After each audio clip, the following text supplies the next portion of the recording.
The storm that night was not just in the sky, but in her heart. The rain lashed against her car windows as if mocking her for thinking she could outrun loneliness. She had everything most people dreamed of: wealth, power, a corner office with a skyline view, but as she pulled over on the empty road, she realized that not even money could keep her safe from the storm. That's when she saw the glow of a small porch light and a figure standing at the doorway, holding a child's hand.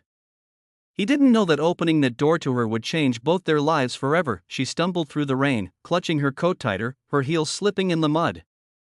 By the time she reached the porch, her hair was plastered to her face, her expensive clothes soaked beyond recognition. The man at the door looked at her cautiously. His eyes were tired, his shirt wrinkled from a day of work that didn't end at the office but continued in the living room where toys lay scattered. "Are you okay, miss?" he asked, his voice deep yet gentle, while his daughter clung to his side. "My car broke down. I don't know where else to go," she confessed, her voice breaking.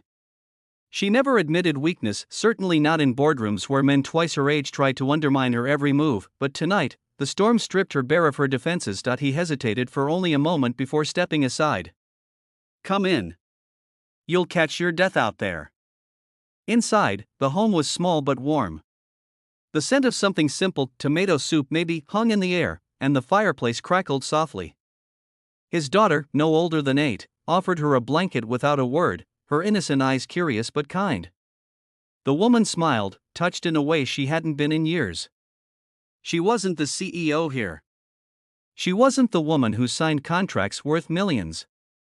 She was just someone in need. As the night wore on, the man introduced himself: Daniel, a single father who worked long shifts at the local repair shop and spent the rest of his time trying to be both mom and dad to his little girl, Lily.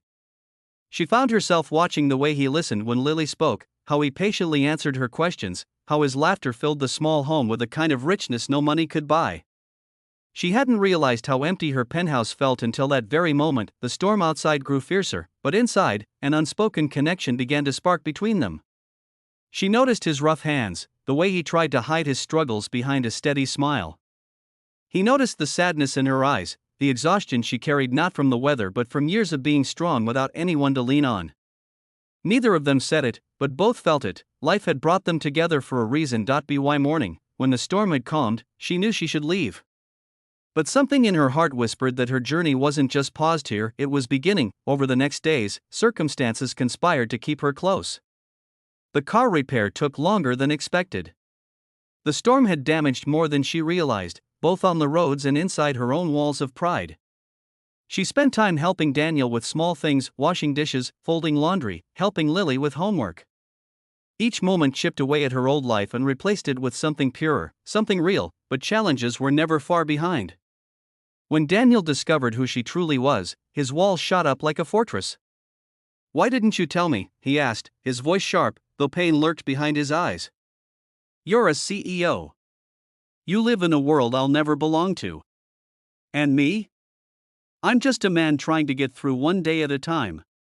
She wanted to argue, to insist that titles meant nothing, that what she felt with him was worth more than any boardroom victory. But she could see the fear in him, the fear of losing her to a life bigger than his own. The fear of letting his daughter hope for something he wasn't sure he could give. It was Lily, in her childlike wisdom, who bridged the gap. One evening, she climbed into her father's lap and whispered, "Daddy, she's not a CEO here. She's just nice. And I like her." That simple truth cracked open Daniel's stubborn heart. Slowly, they began to meet in the middle. She showed him that her world didn't have to be skyscrapers and power suits all the time. It could be laughter over burned pancakes, bedtime stories, and the quiet strength of family. He showed her that love wasn't about grand gestures or expensive gifts, it was about presence, about holding on even when life raged like a storm. In the end, love didn't arrive like a lightning strike but like the sunrise after a long night, gentle, certain, and unstoppable. Their story wasn't perfect, and neither were they. But as they stood together on that same porch weeks later, watching another storm roll in, she held his hand, and he pulled Lily close. For the first time in a long time, she didn't fear the storm. She welcomed it. Because she wasn't facing it alone anymore. And if you take anything from their story, let it be this: sometimes love finds you not in the places you shine the brightest, but in the places you are most vulnerable. It doesn't care about status, money, or titles. It only asks if you're willing to open the door when someone knocks, because that one choice could change your life forever.